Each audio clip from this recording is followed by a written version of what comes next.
Hello বন্ধুরা, মৌসুমীস ব্লগে আপনাদের স্বাগত জানাই। আজ করব পমফ্রেট মাছের ঝাল। তার জন্য আমি প্রথমে নিয়ে নিয়েছি কয় পিস মাছ। মাছগুলোকে আমি ভালো করে কেটে ধুয়ে পরিষ্কার করে নিয়েছি। তারপর মাছগুলোর মধ্যে আমি নুন, হলুদ, লঙ্কার গুঁড়ো আর অল্প একটু সর্ষের তেল দিয়ে মাখিয়ে কিছুক্ষণের জন্য রেখে দিলাম।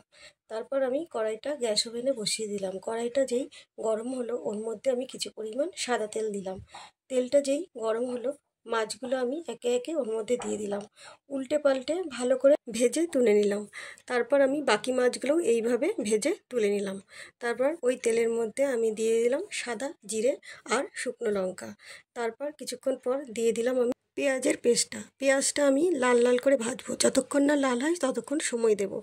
তারপর কিছুক্ষণ পর আমি দিয়ে দিলাম রসুন আর আদার পেস্ট, দিয়ে একটু নাড়াচাড়া করে তারপরে আমি আবার দিয়ে দিলাম টমেটো পেস্ট, দিয়ে একটু ভালো করে নাড়াচাড়া করলাম। তারপর যে একটু লাল লাল হয়ে আসলো সব মশলাগুলো, তখন ওর মধ্যে আমি দিয়ে দিলাম স্বাদ মতো নুন, হলুদের গুঁড়ো, জিরার গুঁড়ো, শুকনো লঙ্কার গুঁড়ো আর কাশ্মীর লঙ্কার গুঁড়ো দিয়ে আমি ভালো করে নাড়াচাড়া করলাম। আর দিলাম অল্প পরিমাণ জল, দিয়ে আমি কিছুক্ষণের জন্য ঢাকা দিয়ে রেখে দিলাম।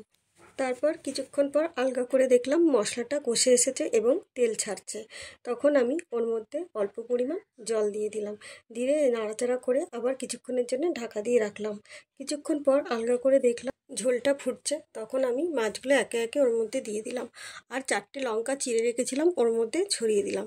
দিয়ে নাড়াচাড়া করে আমি কিছুক্ষণের জন্য ঢাকা দিয়ে লো স্টিমে রেখে দিলাম। এইভাবে আমি আজকের রান্নাটা শেষ করে ফেললাম।